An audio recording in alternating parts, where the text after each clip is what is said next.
Hello guys, in this video I will show you how to chat in Gmail account. First, go to www.gmail.com in your computer web browser. This will open your Gmail inbox if you are logged in. If you are not logged into Gmail, enter your email address and password when prompted. You will find your name and email address listed toward to lower left side of the page. This is the chat session. Then click plus icon. It's to right left your chat name, or is the bottom left. Click start a new. Click a contact name in the resulting pop-up menu, or type in a contact Gmail address or phone number and then click their name in the resulting drop-down menu.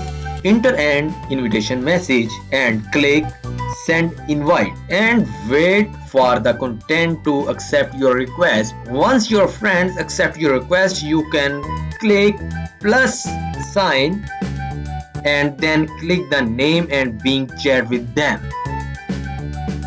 Please like this video, subscribe our channel and press the bell icon for more updates. Thanks for watching.